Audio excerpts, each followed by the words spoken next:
La primera exposición va a estar a cargo de Tania Areli Mancha Quintero, como el Quijote. Tania es licenciada en Biología por la Universidad de Guadalajara, es de México.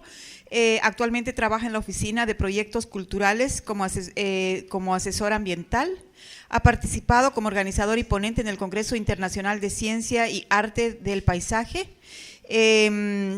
Nos va a hacer una exposición sobre una experiencia con un grupo de artistas plásticos, ¿no es cierto?, y la educación ambiental comunitaria. Luego tenemos a César Augusto Bustamante Toro, él es de Colombia, trabaja, digamos, con temas, es ingeniero, es licenciado en biología y tiene un máster en ingeniería sanitaria y ambiental.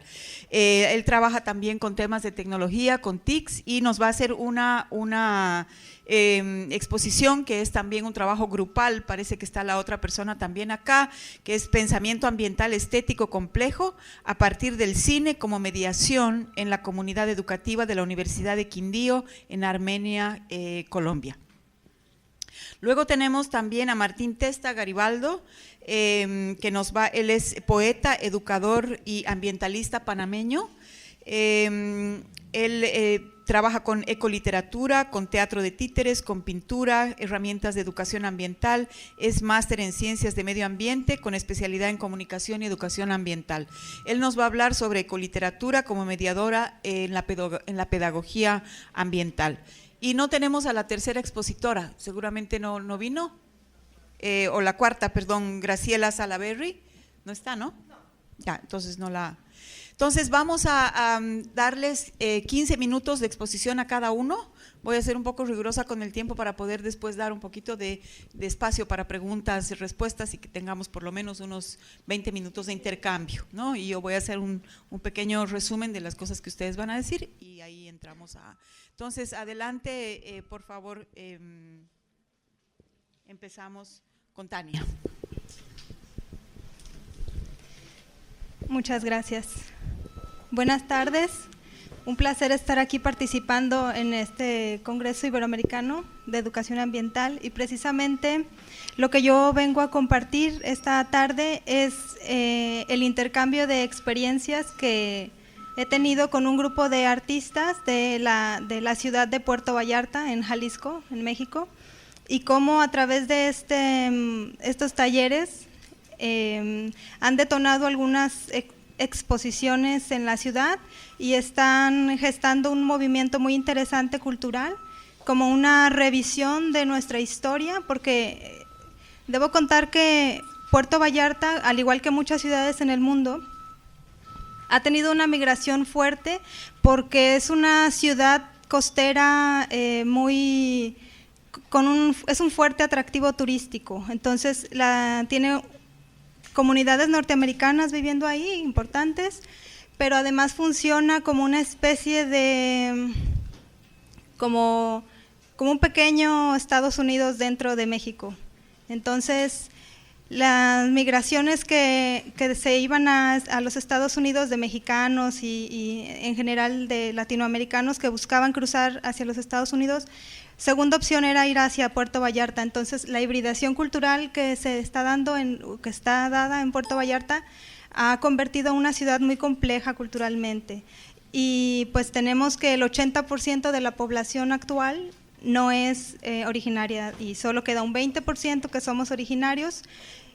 Y bueno, se están dando como cambios importantes a nivel cultural, y lo que estamos tratando de hacer a partir de los talleres que he dado a artistas es no negar estas otras culturas, sino incluirlas y reconocerlas para como un mayor potencial cultural, y no estar negando nuestros pueblos originarios, oaxaqueños, zoques, mijes, que están viviendo actualmente en la ciudad de Puerto Vallarta. Siguiente, por favor. Siguiente, por favor. Y entonces partimos, desde mi formación en educación ambiental, siempre me topé con la idea del arte. El arte es importante, hay que incluir el arte en las prácticas, la creatividad, pero no, realmente no entendía el concepto, no entendía el poder del arte como para incorporarlo en las prácticas. Y entonces me hacía esa pregunta, ¿no? Si era importante el arte para la reflexión ambiental. El arte como estímulo psicológico, a partir de ahí empiezan una serie de investigaciones con diversos autores que hablan sobre, y ahorita lo vamos a revisar en unas siguientes diapositivas, de cómo a través de la obra propiamente puedes generar emociones en el espectador. Y en eso yo me traté de concentrar para generar lo que propiamente llamo yo el poder del arte como transformador cultural. Y se detonaron diversas exposiciones a partir del 2009, que yo di mi primer, digamos, curso, porque siendo amiga de diversos artistas, yo los veía inquietos cuando abrieron un nuevo centro cultural llamado Taller de Arte Pulpo Rojo, y ellos querían una exposición y les intrigaba el tema de cambio climático. Y yo de metiche dije, pues sí, cambio climático, pero ¿ustedes saben lo que implica? Y bueno, no, pero es importante, sí, pero nadie podía como, desde el arte, los artistas propiamente no podían entender cómo, se hacían todavía muchas dudas, tenían preguntas. Y entonces surgió la idea de que yo planteara un taller para artistas sobre cambio climático. Y entonces a partir de ahí se generó un movimiento que no ha parado y cada vez es como una bola de nieve que está creciendo en la ciudad. Entonces fue exposición colectiva no retornable, cambio climático, exposición colectiva Now or Never, esa estuvo grande también, y exposición del artista Davis Birks, que esa es del 2014, y otros talleres. Siguiente, por favor. Siguiente. Entonces, como educadores ambientales nos preguntamos qué esperar del arte. Walter Benjamin demanda del arte, ¿me regresas una? Walter Benjamin, la que sigue. Demanda del arte una tarea de mayor complejidad para deshacer la alienación del sensorio corporal, restaurar el poder instintivo de los sentidos corporales humanos para el bien de la autopreservación de la humanidad. Walter Benjamin fue como mi inspiración, porque en la ciudad, Puerto Vallarta es el punto de venta de obra artística más importante de México. Artistas de la Ciudad de México, Guadalajara, Monterrey, sus mayores ventas las realizan en Puerto Vallarta porque el turismo internacional es fuerte. Entonces, sin embargo, esas obras de arte estaban confinadas en un discurso comercial, aún lo están. Y entonces cuando me topo con esto que dice Walter Benjamin, es que el arte no tiene que funcionar para decorar paredes y que combinen con el tapiz o que combinen con las salas, sino que nos tienen que emocionar, como lo vamos a ver más adelante, y llevar a una representación simbólica distinta, más que decorativa. Y entonces ese es el potencial que yo empecé a observar. Siguiente.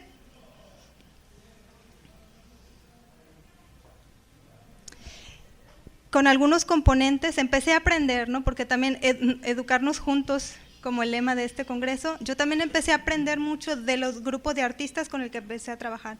Ellos me enseñaban a mí y yo compartía con ellos.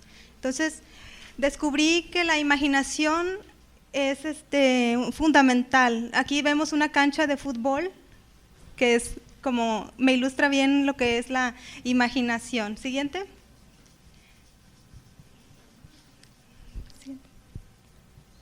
Otra es el entusiasmo, esta palabrita griega que la hemos visto mucho. Ahí tengo a mi hija rayando las paredes de la casa. Pero, ¿cómo colocar el entusiasmo como un valor positivo y no como un valor negativo? Cuando nos encontramos estas imágenes en el salón de clases, en las aulas, inmediatamente lo reprimimos. Sin embargo, hay que poner en valor este entusiasmo, tener los dioses dentro. Nosotros también deberíamos de reincorporar como tener los dioses dentro, la inspiración, ¿verdad? Y bueno, siguiente.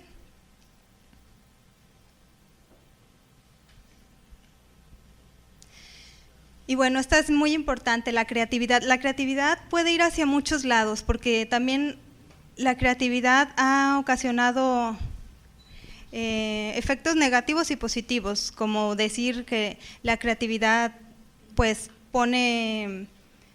ha desarrollado prácticas negativas como los métodos de tortura, que muchas veces son muy creativos y muy dañinos.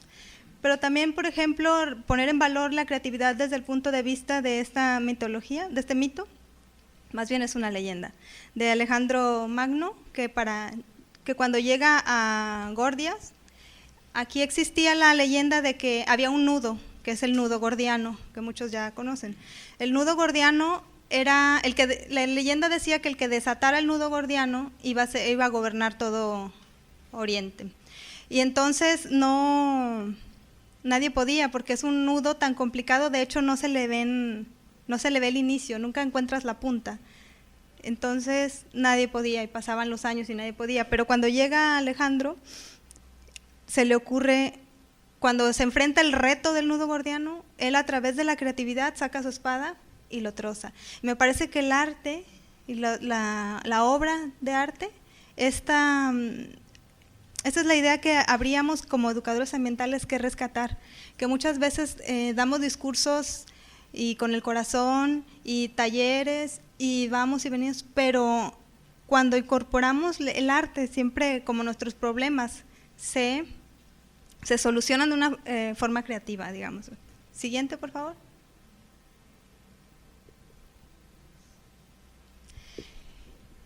Y la emoción como movimiento.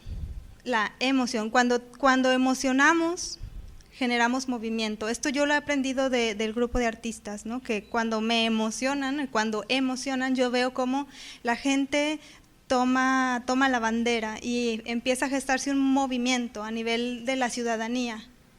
Esa ciudadanía que está como espectadores, se descolocan a través de la emoción que genera el arte y se ponen en movimiento por la defensa de los parques, por la defensa de las islas, por las defensas de las playas. Entonces el componente de la emoción del arte, Eloisa Treyes Solís en el congreso pasado planteaba el paso 5 de la emoción de la danza de la pedagogía ambiental, es muy interesante, y justamente hablaba de esto, y yo a través de los talleres lo descubrí. Siguiente. Y bueno, pero también, aunque la mona se pinte de verde, mona se queda. Pero ¿qué esperar del arte? Por ejemplo, aquí tenemos me equivoqué, creo que es Jeff Koons. Es Jeff Koons, pero es un artista chino que está, pues ahorita China como es nueva potencia mundial, están gestándose cambios culturales súper importantes y bueno, este es un artista que retrata los mismos elementos del mundo simbólico y los está, digamos, enmarcando en el mundo actual capitalista globalizado, ¿no? Y me parece que sus obras de arte sí tienen oportunidad de explorarlo. Siguiente, por favor. Bueno, este artista, esta exposición, no sé si la recuerden, fue muy controversial, me parece, y fue muy sufrida por muchos de nosotros. Pero ¿qué esperar del arte? A mí me parece que tiene un logro importante, no, más allá de la categoría estética de bueno, malo, si es arte o no es arte. A mí me parece que la intención del artista, de cualquier artista, de plantarse ante un público con una obra de este tipo, que nos genera como a nivel de emociones de humanidad. Este es un perro que fue atado en una galería, en un museo, me parece, y el perro era la pieza misma de arte, y el perro murió de hambre, enfrente de todo el mundo, duró todo lo que fue la exposición, el perro estuvo atado hasta que murió, y entonces la pieza de arte se llama La Humanidad, porque nadie le dio de comer, o sea, hubo críticas, manifestaciones de por qué murió, demanden al artista, pero él decía, no, es que ustedes pudieron haberle dado de comer, y no, entonces fue muy confrontante, muy chocante a nivel de estímulo psicológico esta pieza. Siguiente, por favor.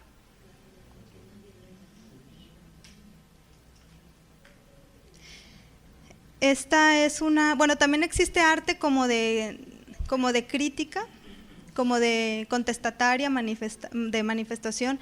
Este es como una especie de juego de origami hecho con placas radiográficas de animales de un lago que se está contaminando y que las especies de la región empiezan a mutar y a morir. Entonces este artista lo que trataba de expresar a partir de esta exposición era denunciar lo que estaba ocurriendo con el lago de su región. Y también tenemos a Andy Waldorf que nos trae el arte de la tierra como un concepto que no tenía que faltar aquí, ¿verdad? Pero también es como nada más dar un recorrido sobre las distintas emociones que nos puede detonar el arte. Estas bellísimas piezas de Andy. Es como poner a la naturaleza misma, como una exaltación de la misma naturaleza. Siguiente, por favor. Y también tenemos arte de bajo impacto ambiental, que puede no tocar la temática ambiental para nada, sin embargo hay artistas muy preocupados con que sus herramientas y sus técnicas sean de bajo impacto ambiental, porque el grabado, por ejemplo, se hace con placas y se someten a ácidos, y esos ácidos después contaminan fuertemente el agua, sobre todo, y matan especies acuáticas. Siguiente, por favor. Y tenemos también artistas que me parece que ellos mismos son la obra de arte. También como tenemos a Rubén y Toledo en la defensa del maíz, que están realmente causando un impacto. También Rubén participó en la defensa de Viricuta, un pueblo wixárika de San Luis Potosí, en México. ¿De Café Tacuba? Sí, Café Tacuba. Siguiente. Y entonces también el arte con la cuestión ambiental está apareciendo fuertemente en las universidades, en los medios de comunicación, o sea, ya es un componente ineludible, digamos. Y bueno, esta revista Artes de México, que es de las más importantes de arte, ya nos plantea la pregunta: ¿será el arte una herramienta útil para invitar a la reflexión en torno a la naturaleza? Siguiente, por favor. Aquí tenemos a Ai Weiwei, que me parece que yo lo retomo mucho en mis talleres porque habla sobre la construcción de ciudadanía. Por ejemplo, aquí, esas son semillas de girasol, pero cada una de ellas es hecha en cerámica. Y le dio trabajo a todo un pueblo de China, y todo el pueblo se puso a trabajar en haciendo pequeñas semillas de girasol, y todo lo que ven atrás, que es un mar de semillas de girasol, son hechas en cerámica. Me parece que el arte es esa semilla, ¿no?, que hay que plantar. Y entonces yo, como educadora ambiental, al saber esto, me pongo como el de la balsa de las medusas que quiere, ¡hey, arte!, tratando de llamar al bote salvador que está viendo al fondo, ¿no? Pero también vemos, por ejemplo, esta pieza que nos habla como de las diversas emociones humanas, ¿no? Hay quienes ya no quieren hacer nada, hay quienes están como espectadores y hay quienes se están moviendo. Los educadores ambientales somos los que estamos con la… Siguiente, por favor. Y entonces, en mis talleres, exclusivamente para artistas plásticos y músicos, hay diversos, los invité al análisis de la relación de la sociedad y naturaleza desde lo local, este término de hablar de lo que está pasando en el mundo y llevarlo a lo que está ocurriendo a nivel local. Al principio solo eran como especies de conferencias con un tema específico, pero conforme el tiempo fuimos más bien haciendo talleres, hasta que el actual es un curso taller teórico vivencial de 3 días más o menos, que pues aquí es lo teórico. El primer día analizamos la problemática ambiental y las consecuencias ambientales, desde el antropocentrismo, desde la idea del hombre, o sea, y las consecuencias ambientales propiamente. Siguiente, por favor. Hacemos un recorrido culinario por el periodo de conquista. Ya tengo una hamburguesa de McDonald's, cacao. Siguiente, por favor. Siguiente, por favor. Talleres vivenciales. Siguiente. Siguiente. Exposición no retornable, cambio climático. Aquí es ya los artistas. Tenemos una botella con petróleo colgando y agua que no se combinan. Al fondo se ven un tapiz de huellas, es petróleo, el artista caminó sobre las huellas de petróleo. Aquí tenemos el cambio climático en fotografías. Jessica Félix, siguiente. Estas son ya las piezas. Aquí tenemos es una escultura cerámica colgante, como de 3 metros de altura, con hollín, como de la lluvia ácida representaba. Aquí tenemos una lluvia de monedas aquí con Isis Eglé. Siguiente. Cuando tuvimos una tormenta muy fuerte en Vallarta, a partir del cambio climático, precisamente se derrumbó uno de los puentes y el artista Fernando Sánchez reconstruyó en cerámica también la representación simbólica del puente. Siguiente, por favor. Aquí tenemos el aumento de temperatura, es un grabado en papel. Siguiente. Siguiente. Siguiente, es una artista que la quise mencionar porque habló conmigo y estaba muy emocionada con los temas y ella empezó a concentrarse sus obras a partir del río que pasa por enfrente de su casa. Siguiente, esta fue una exposición muy grande. Esta pieza es importante, dice futuro, pasado. El futuro está construido con los ladrillos que se sacaron del pasado. El pasado forma el futuro. Siguiente, por favor. Es un grupo de 3 balsas, digamos, que representan las naves chinas que llegaron a América, las Nao. Esta pieza tiene un reloj allá arriba y es la basura que se colectó en toda la playa de donde fue la exposición, como representando el tiempo hasta cuándo va a llegar como la basura que crece como árboles. Siguiente. Este es el artista Ángel Delgado. Esta es cómo digerir la noticia, es periódico licuado. Siguiente. Performance. Vamos. ¿Tienes más? ¿Hay muchas más todavía? Nada más para que vean las imágenes, propiedad privada. Siguiente. Las generaciones de la ciudad. En esta pieza quiero cerrar, si gustan. Me parece que esta es como la hibridación cultural, los escombros de la cultura de los que muchas veces venimos algunos, no sé, culturas como la mía, que ya no queda como nada de dónde asirse. A partir de estos escombros de la cultura nace nueva vegetación y me parece como un nivel poético importante de la pieza de Davis Birks. Y ya las últimas, si quieres dale así para cerrar. Siguiente, siguiente, siguiente, siguiente, siguiente, siguiente. Siguiente, siguiente, siguiente, siguiente. Entonces ahí, siguiente aquí. Entonces el arte me parece que nosotros como educadores ambientales sí que llevamos el mensaje ambiental, pero el arte es el único que puede suturar las heridas de la cultura. Muchas gracias.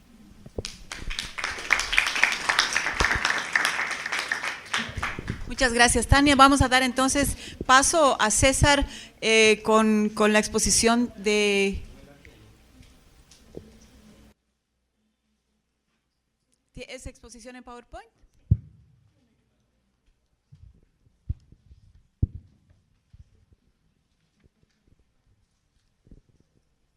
Entonces, recordamos el tema que es pensamiento ambiental estético complejo a partir del cine como mediación en la comunidad educativa de la Universidad de Quindío, en Armenia, Colombia. Entonces, una experiencia más desde las artes visuales, la de Tania era más desde las artes plásticas, ¿no? Hasta ahora.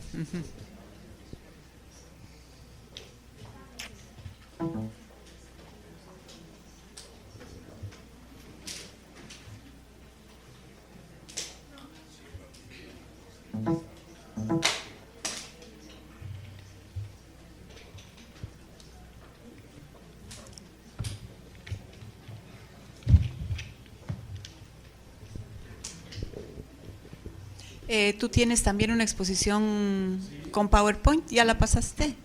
Para que no tengamos este problema. Ok, sí. Lo que pasa es que en el fondo es otro servicio. Sí, ¿sí me facilita? Aquí está Tania.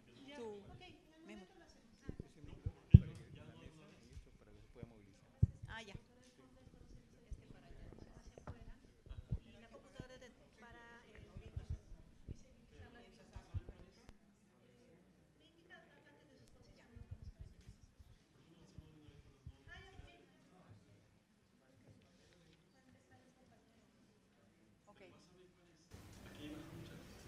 Pasemos antes de mejor, porque el día de empezar.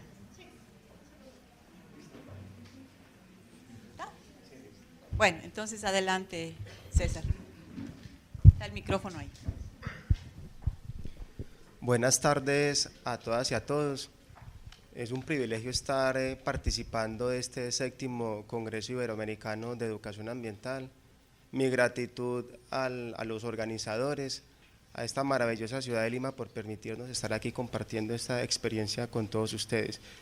Yo les voy a hablar muy rápidamente de este proyecto colectivo denominado Pensamiento Ambiental Estético Complejo a partir del cine como mediación en la comunidad educativa de la Universidad del Quindío, del departamento del Quindío, Colombia.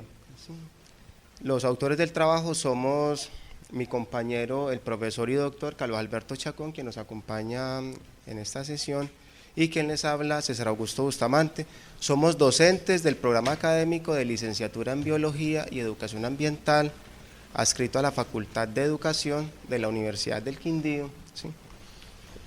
Entonces aquí tenemos, para ubicarnos espacialmente, en la parte de abajo tenemos el mapa de Colombia, y ustedes ven un puntico en rojo, ¿sí? Ese es el departamento del Quindío, es el departamento más pequeño de Colombia, ubicada en la zona andina, ¿sí?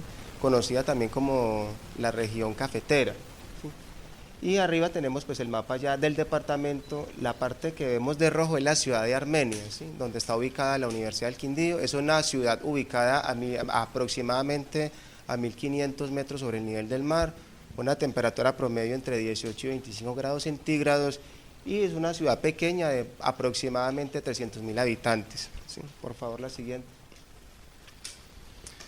Esta presentación la voy a acompañar de un relato para serle fiel al tiempo que nos piden en la exposición. En la comunidad educativa de la Universidad del Quindío y en general en el sistema educativo de la región, el abordaje de los contenidos y temáticas ambientales es de manera tradicional, con miradas y aplicaciones de instrumentos políticos, normativos y técnicos, actividades ambientales puntuales y esporádicas, conocido en Colombia como el activismo desarticulado, basadas principalmente en problemáticas ambientales y en una concepción reduccionista de la educación ambiental, muchas veces sin el acompañamiento de procesos didácticos y educativos alternativos que motiven a crear, sentir, interpretar, reflexionar, repensar y redescubrir desde la complejidad ambiental las intensas relaciones entre la sociedad, la naturaleza y la cultura. Nuestro interés investigativo, ¿cuál es? Construir pensamiento ambiental estético complejo en el programa académico de licenciatura en Biología y Educación Ambiental a partir de la generación de escenarios de interpretación de las relaciones entre ecosistemas y culturas, los modelos de desarrollo, las formas de habitar la tierra y la crisis de la biodiversidad. Por favor, la siguiente.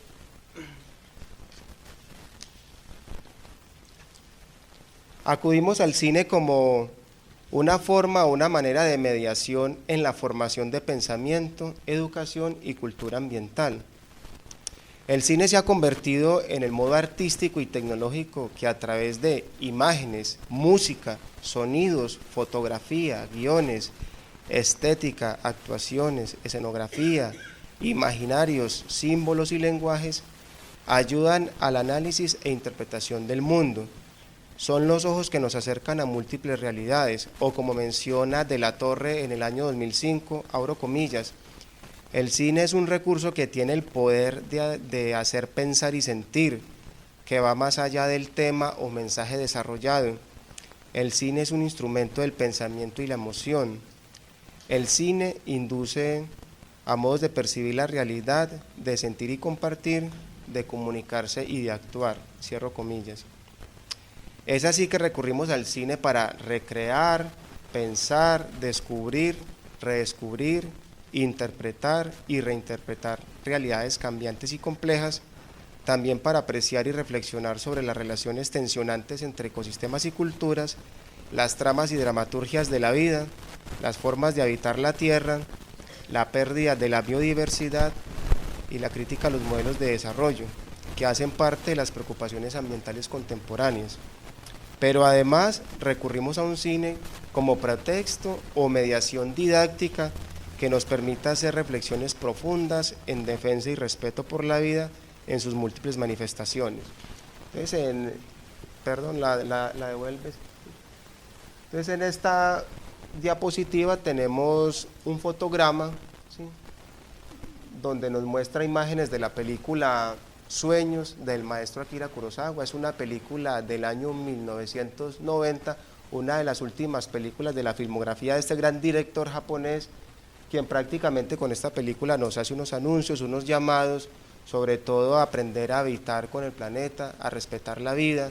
También nos hace unos anuncios con relación a los riesgos generados por la energía nuclear, por el armamentismo y también todo el poderío económico y el consumismo que se está viendo hoy en día.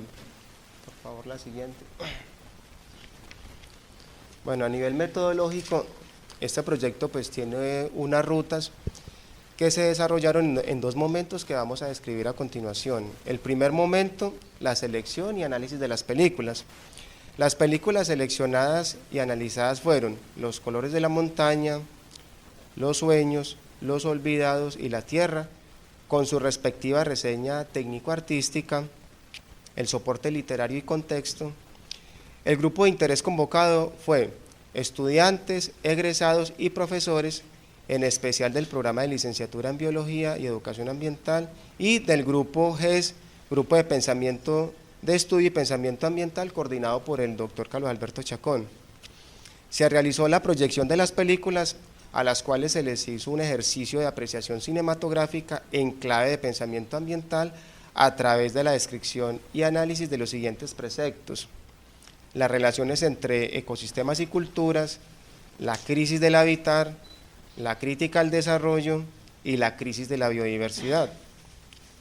Asimismo, con los espectadores se compartió una reseña y contexto del filme respecto a los diálogos, escenarios, vestuario, la música, la fotografía, los símbolos, los imaginarios, las creencias, las pasiones, derivados de los textos, guiones, imágenes y sonidos.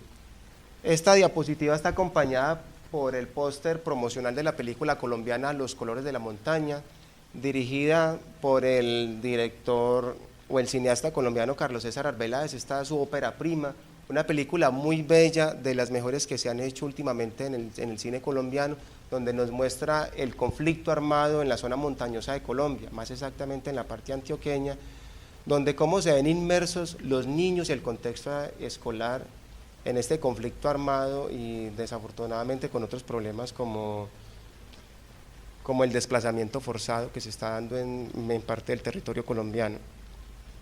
La siguiente, por favor. El momento 2, escenarios de análisis e interpretación. Entonces, a partir de los relatos de los participantes, se definieron tendencias de pensamiento, las cuales se escriben de manera de enunciados para luego ser amplificados, es decir, escribir desde ellos, de acuerdo a los autores del campo del pensamiento ambiental estético complejo. Entonces, esta diapositiva la acompaña el póster de la película Los olvidados, una película hecha en el año 1950 por el director español Luis Buñuel, una película hecha en la Ciudad de México, considerada patrimonio fílmico del mundo. Hay 3 películas consideradas patrimonio fílmico del mundo.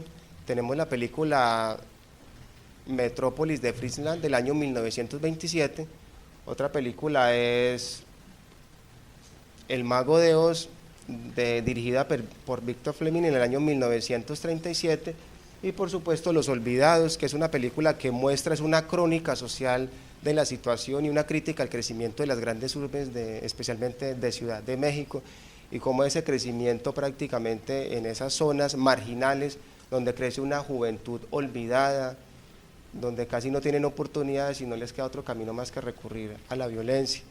Sí. Por favor, la siguiente. Bueno, tenemos los resultados. Esas son las emergencias de la investigación. La investigación generó emergencias de pensamiento a partir de algunos espacios académicos para la interpretación, la reflexión y el análisis sobre las problemáticas, tensiones y potenciales ambientales que se apreciaron a través de las películas. En este sentido, se muestran algunos enunciados de las tendencias más relevantes respecto al hallazgo investigativo, los cuales son amplificados en complejidad ambiental estética, a partir de autores que contribuyen al campo del pensamiento ambiental contemporáneo. Tenemos entonces la visión antropocéntrica del mundo como heredad del pensamiento moderno, el desarraigo, destierro en la tierra que habitamos, la monstruosidad en el pensamiento de las relaciones con la naturaleza, la crisis de la ciencia como crisis civilizatoria, renuncias a una vida en plenitud hacia la vida en sentido ambientalense. Esta diapositiva la acompaña el póster de la película La Tierra. Entonces quería hacer como un reconocimiento. Disney Nature, que es una firma en conjunto con la BBC y Discovery Channel, desde el año 2007 le están haciendo una apuesta, y es hacer tipos documentales de naturaleza, con el fin de generar sensibilidad y también para que el espectador pueda recrear y pueda disfrutar en imágenes de la biodiversidad y de la exuberancia de la vida. Sobre todo es un homenaje a la vida salvaje y también unos llamados y unos anuncios para que protejamos el planeta. La siguiente, por favor. Bueno, otros resultados de la investigación. Como tendencias del pensamiento tenemos la crisis de la naturaleza como crisis de sentido de la vida, el arte cinematográfico en disposición estética onírica para comprender la crisis de la vida a la que asistimos, condiciones de poder en una biopolítica que amenaza la vida, repensar las maneras de habitar en clave de resistencia al crecimiento de progreso desmedido. Si de pronto el tiempo nos alcanza, mi compañero Carlos Alberto Chacón está dispuesto pues a hacer el despliegue epistémico y filosófico de estas tendencias del pensamiento ambiental. De pronto si hay tiempo más adelante. Podemos hacerlo en las preguntas. Bueno, señora. Un poquito más, o sea, sobre esa parte, porque si nos hemos ya nos hemos... Bueno, señora, listo. Entonces, para ir finalizando, estas son unas imágenes de la película Los colores de la montaña, pues donde se muestra el contexto escolar, ¿sí? Los niños prácticamente realizan una representación pictórica de lo que representa esa montaña, esos colores, ¿sí? Esos paisajes. La siguiente, por favor. Para finalizar, este mensaje reflexivo, la educación mediante el cine, para el respeto por la vida en toda su exuberancia. Entonces queremos, a partir del cine, ir más allá del simple entretenimiento, sino también que nos permita acercarnos a lo que es la vida, que nos permita reflexionar, redescubrir y repensar nuestro actuar frente al entorno. Muchísimas gracias por escucharme.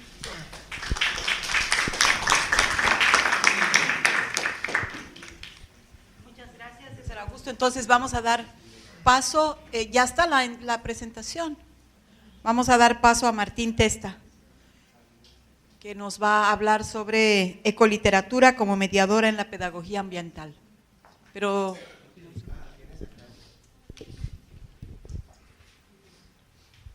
¿sí está?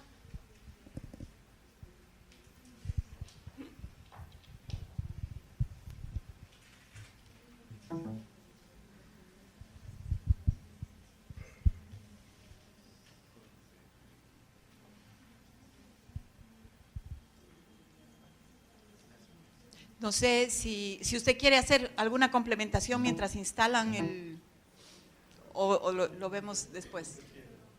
No sé, si es cortito, sí, mientras, y si no, tal vez complementar en las preguntas. Ya.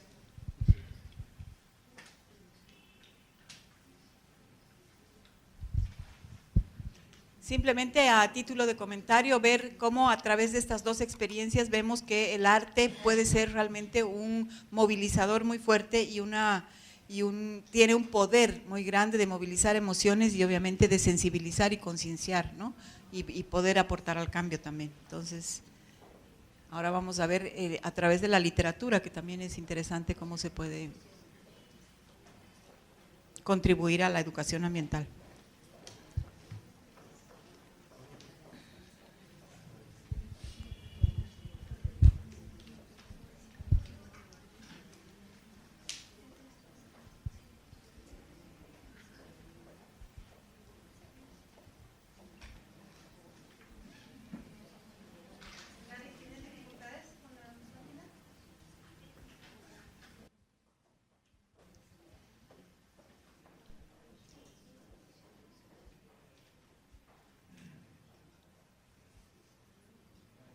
Bueno, tal vez mientras se resuelven esas dificultades, sí podemos darle paso a que explique un poquito la parte epistemológica que hay detrás de toda la iniciativa.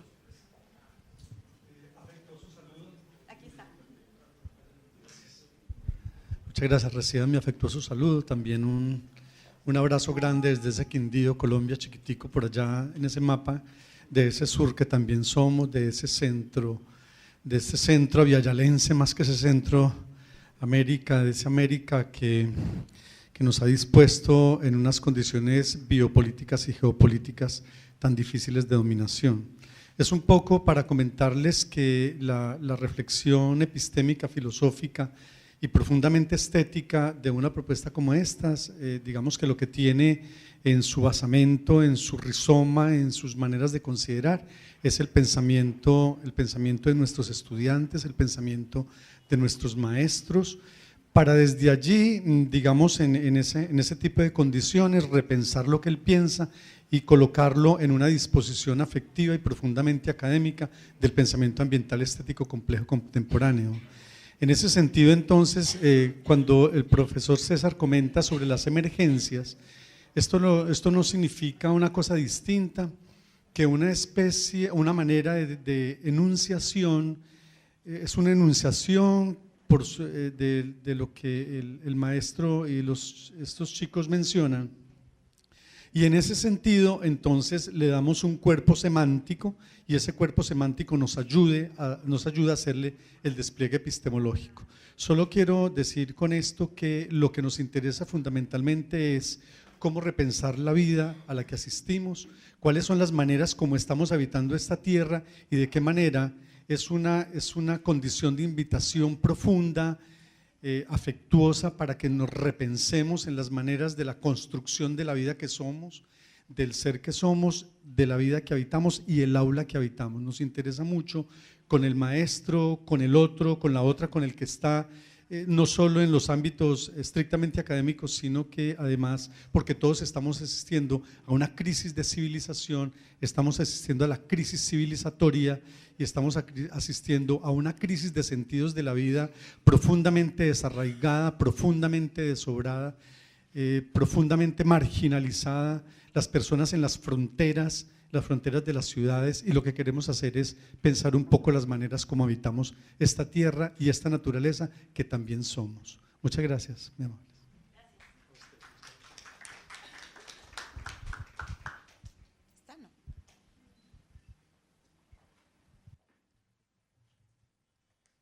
¿Se resolvió el problema? No. Ay, ok. Entonces adelante, por favor. Aquí está el micrófono.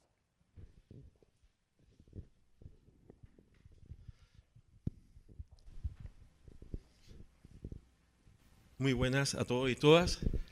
Voy a compartir con ustedes este tema tan apasionante, la ecoliteratura como mediadora en la pedagogía ambiental.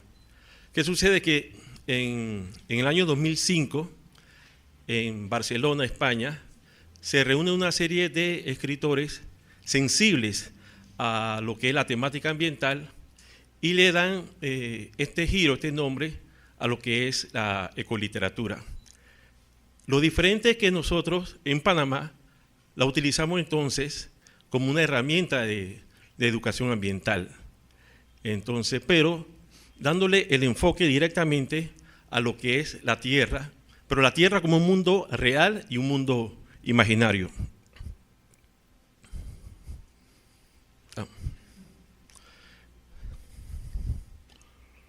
Bien, el concepto, la ecoliteratura o la ecocrítica, como se llama en Estados Unidos y en Inglaterra, no es más que la corriente que nombra la relación del ser humano con su ambiente, pero no su ambiente natural solamente, sino con el ambiente también social. Y el tema es pedagogía ambiental porque hablamos de la filosofía, la ciencia y el arte que rige la educación ambiental. Desde ese enfoque es que hablamos entonces de pedagogía ambiental. Siguiente. Lo innovador. ¿Qué es lo innovador de este trabajo? Es que hicimos las cosas al revés. Siempre escribimos los adultos para los niños, los adultos para los jóvenes. Y a veces somos aburridos. Y entonces vamos a hacer la cosa diferente. Que los niños y los jóvenes escriban para nosotros, pero desde el enfoque de reclamar el patrimonio ambiental que nosotros le estamos dejando a ellos, que ellos a través de la literatura nos digan cómo nos están dejando este espacio. Siguiente. La metodología que utilizamos, aproximadamente 20 niños por taller o jóvenes también, y utilizamos el método de construir jugando, una forma, un enfoque totalmente constructivista para el logro de competencias. Y lo que buscábamos al final es una radiografía de la situación biopsicoambiental en Panamá, porque eso es lo que somos los seres humanos, somos entes biopsicoambientales. Siguiente. Los recursos didácticos. Bien, entre los reforzadores psicopedagógicos que nosotros utilizamos para desarrollar los talleres eran sortijas, pulseras para las niñas, capas, y todo esto era para ilusionar poderes mágicos. Usted se imagina a mí con una capa y dando vueltas y revolcándome en el piso con tantos niños. Rebajábamos, yo calculo que hasta 1 libra por cada taller.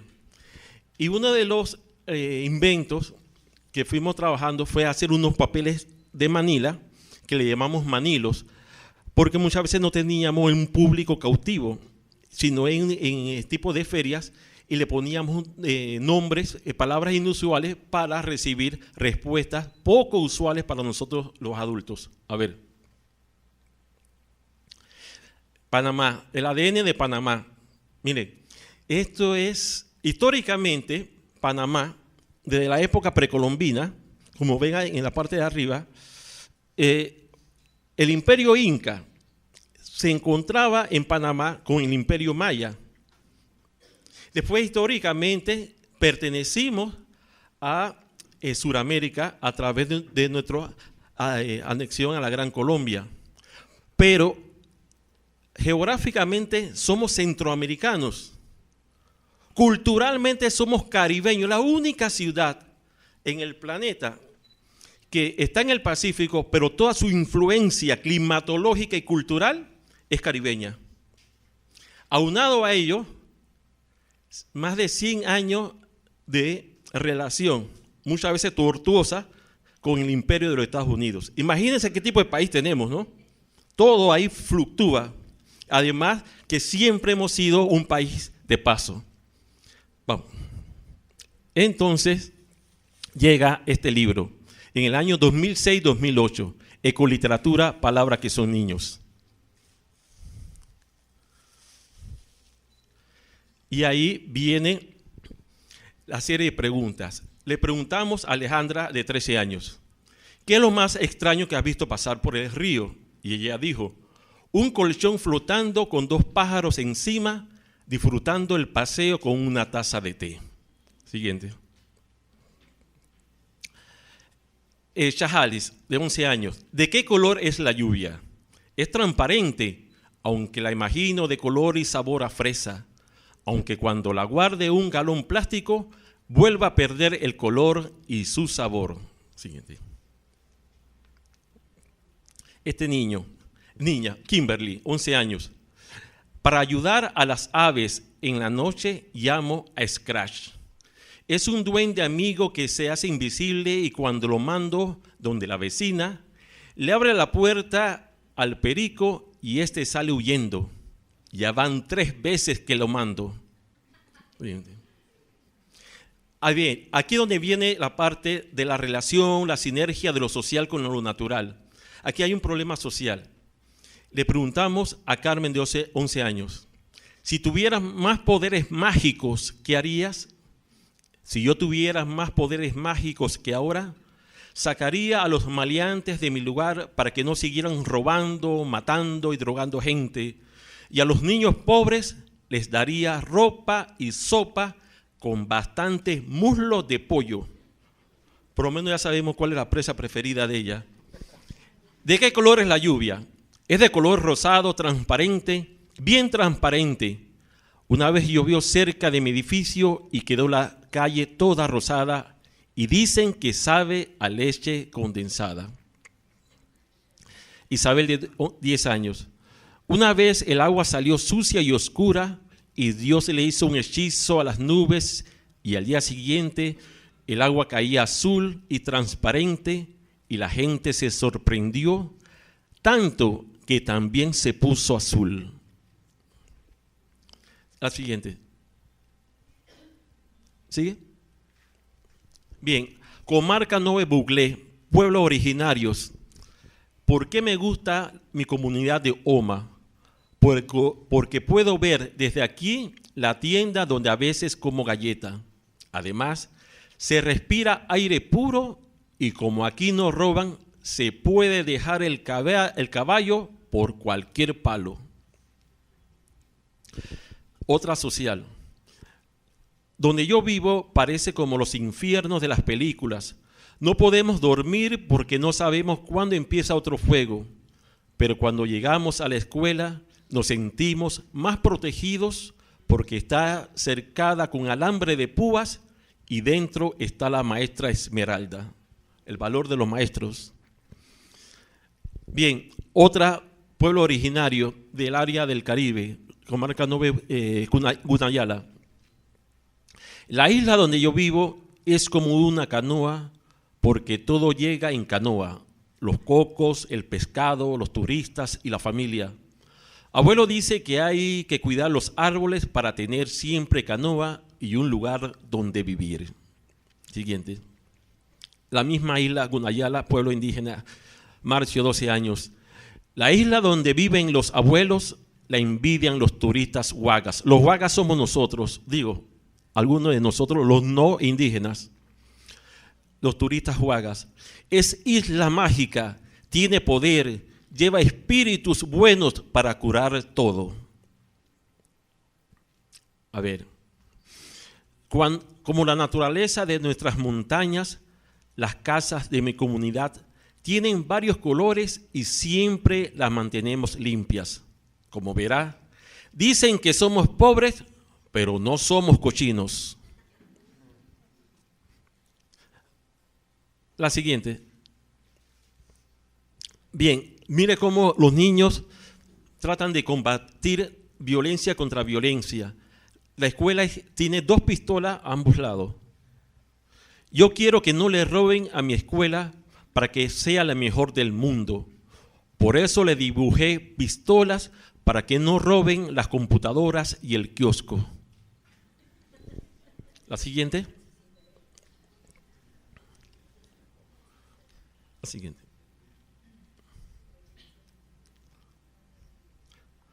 La siguiente.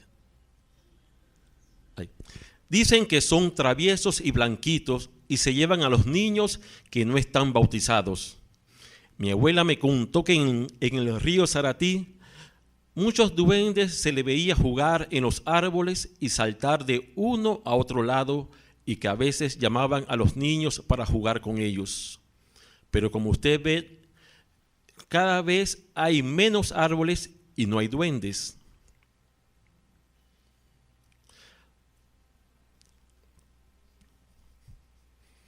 Un fantasma bruto, pero muy bruto, cogió un ají de los picantes, bien ácidos, y se lo metió en la boca, como saliendo corriendo por el monte. Vino un lagarto y se lo comió. También se picó, pero como no era tan bruto, se fue al lago a tomar agua. Y colorín colorado, desde entonces los lagartos viven cerca de los lagos. ¿En qué forma respiran o cómo son los camarones en realidad? Y dice Nicole, los camarones respiran por la esperanza de un ambiente mejor y también por el futuro de los peces gordos. Y Hani dice, mi camarón es cabezón, así de cabezón, y fue porque nació mal, además es feo, tan feo que ni los peces los quieren, y todo porque nació entre tanta basura. ¿Cómo respiran los caracoles? Yo sé que los caracoles respiran por la boca. Lo que no sé es cómo respiran cuando están comiendo. Mire, otro de un problema social. La parte de abajo. Cuando se formó la vaina, vinieron mucho equipo de gente, Protección Civil, bomberos, Telemetro, Reporta, Canal 2, y todo porque no habían visto un fuego y una balacera juntas. Siguiente. Siguiente. A ver. Anterior. Allí. Este es un poema bellísimo de esta niña de 10 años. Una pluma de escribir se fue para la escuela y por otro lado también llegó su amigo cuaderno. Cuando llegaron había un examen de ciencias y la pluma no tenía papel y el cuaderno no trajo con qué escribir. Entonces se miraron y se casaron para toda la vida. Desde entonces salen mariposas en los exámenes de ciencias y español. Cuestión de género. La naturaleza se parece a la mujer, pero también al hombre. Mira un árbol, tiene tallos que es varoncito, pero también tiene ramas y hojas que son mujercitas. Usted nunca ve a una rama peleando con el tallo, tampoco se ve al tallo macheteando a una hoja. Siguiente. Que ya el tiempo. Era de esos señores que se llaman Pedro, de los que les gusta cortar los árboles por gusto. Una vez se distrajo y pum, pum, pum, le picaron las avispas en la frentota y el ojo se lo pusieron como cuando te patea un caballo. Esa es la forma como las avispas defienden su casa. Por la mañana una vaca quería tomar agua. El agua estaba dormida y la pobrecita agua la despertó. Oye agua, ¿no ves que tenemos agua, sed? Despierta, dormilona. Y el agua dijo, tú eres la que está dormida y soñando. ¿No ves que este es el desierto de Sarigua? Aquí están los manilos, lo que él hablaba. ¿Por qué los árboles no caminan? Porque no es, era la pregunta y los niños contestaron, porque no están locos para andar por ahí así como así. Porque no tienen lombrices como nosotros. Porque están pegados por un tipo de goma del color de la tierra. Porque como no ven, entonces se caerían. Porque entonces las aves no sabrían por dónde se fueron sus nidos. Segundo Manilo, son varios en el libro. Cuéntame, ¿por qué el mar es salado? Aunque yo no lo creo, dicen que a alguien se le ocurrió echarle más de un saco de sal. Porque está bajo de azúcar. Porque la arena es salada. Póngale la lengua para que vea.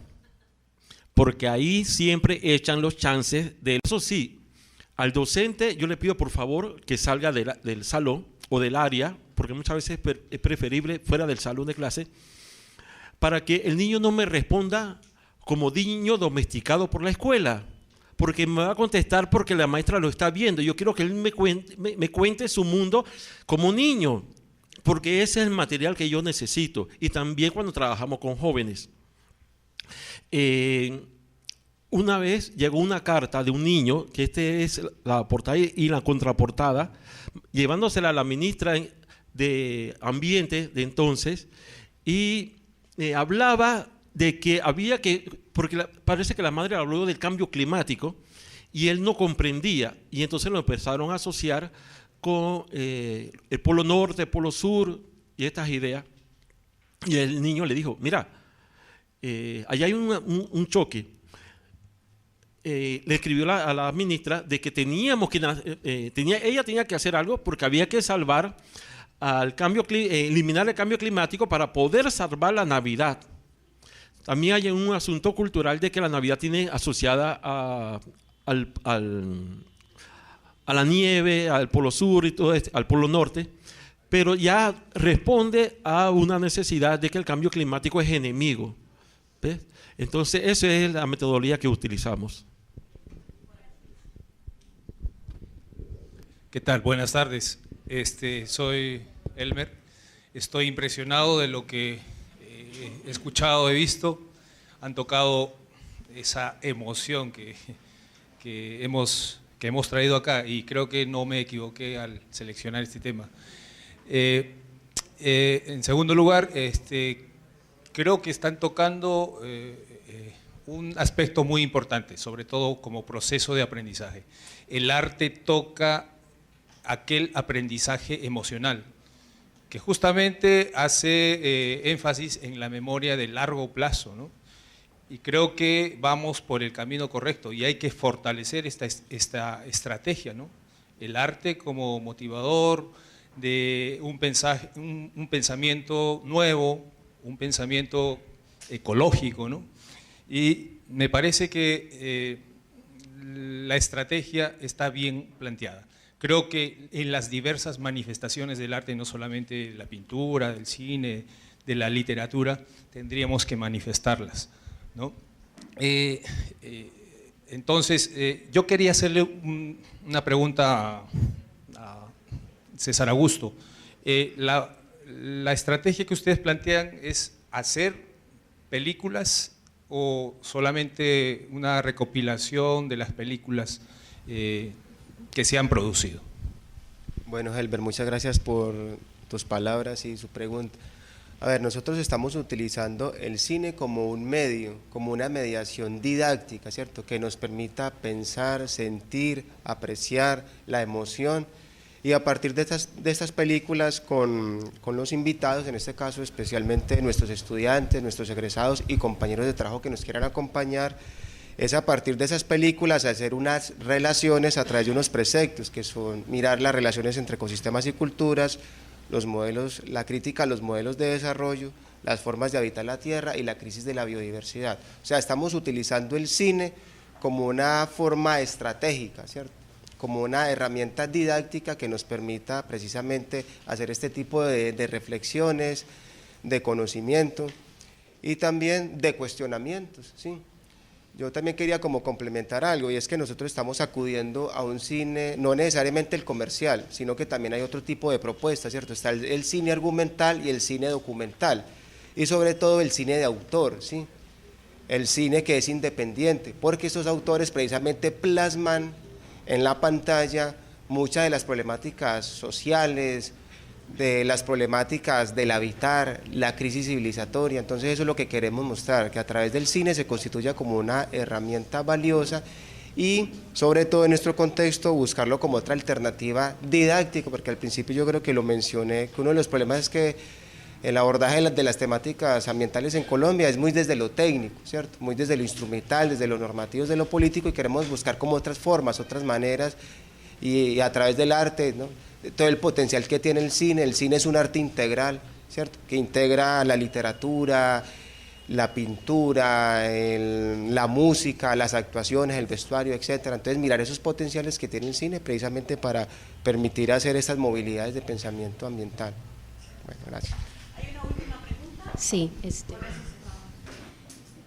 Bueno, buenos días.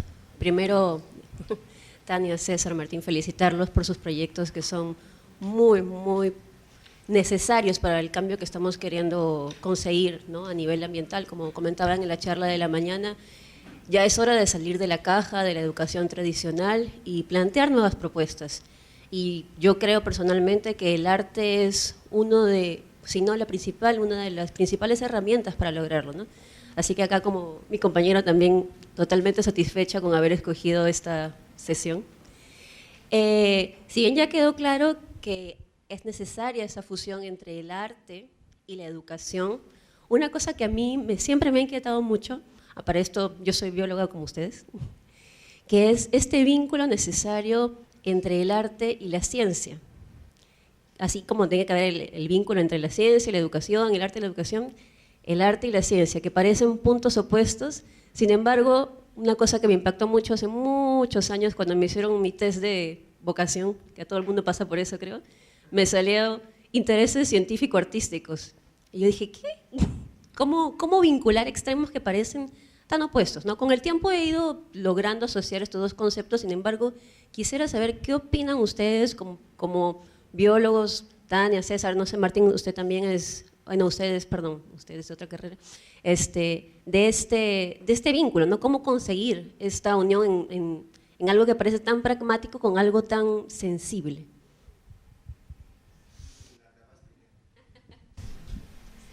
Bueno, a ver si puedo contestar tu pregunta, porque también yo me la sigo haciendo hasta la fecha.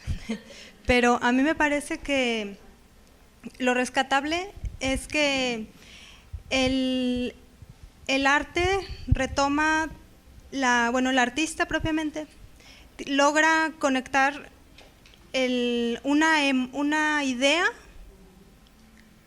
con una emoción a través de una abstracción, que es la obra de arte. Entonces, este conjunto quizás es como el componente de ciencia y arte ya en la práctica. Y esta abstracción, como la obra como tal, que algunos autores dicen que ese es el arte, que el arte existe solo estaríamos hablando de que el arte es la obra de arte. La idea es el valor simbólico que puede tener, o sea, la representación simbólica de algo a nivel abstracto. Ese es como el potencial. No sé si estoy contestando tu pregunta, pero a nivel como de creador, es esta idea de la conjunción del pensamiento, la idea científica quizás puede ser, o sea, todo el conocimiento mezclado con una emoción a través de una abstracción. Ese sería. Bueno, ¿cuál es tu nombre, perdón? Mariela, muchas gracias por la pregunta. Precisamente es algo que me he cuestionado siempre, ¿sí? Y yo pienso que es de cada cual. Para nadie es un secreto que en estas carreras que son tan científicas a uno lo cuadriculan en la formación, ¿sí? Y yo pienso que es de cada ser como buscar esas fisuras, ¿sí? De buscar como otras alternativas. Uno debe repensarse constantemente y no quedarse únicamente con el conocimiento que ha adquirido. De mi parte, yo he intentado eso desde que estoy estudiando ciencia, no me he alejado del arte, ¿sí? Y me ha gustado el cine desde muy temprana edad, ¿sí? Y pienso que es muy importante uno ir evolucionando y sobre todo uno como docente irse repensando, ¿sí? Que sus prácticas pedagógicas cada vez irlas replanteando, buscar otras formas, otras alternativas. Y sin desconocer pues que la ciencia también es importante, sino buscar unas aliaciones estratégicas entre ambas, desde la ciencia y el arte, ¿cierto?, en igualdad de condiciones, que nos puedan permitir una mejor formación de nuestros estudiantes, ¿sí?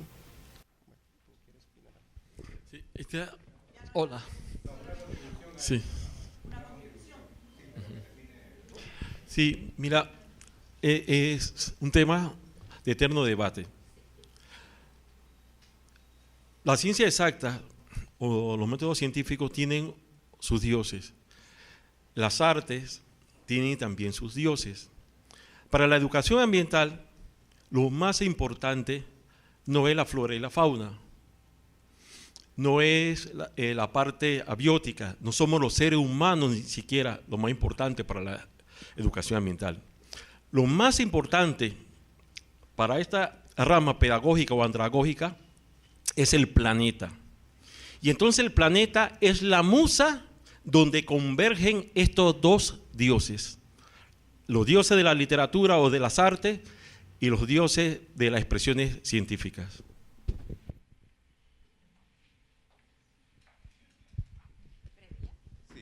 Solamente para que no se vayan con el bichito de cómo se origina esto de por qué algunas personas explotan todas sus áreas, todas sus inteligencias. Y tiene que ver con eso, con las inteligencias múltiples, así de sencillo.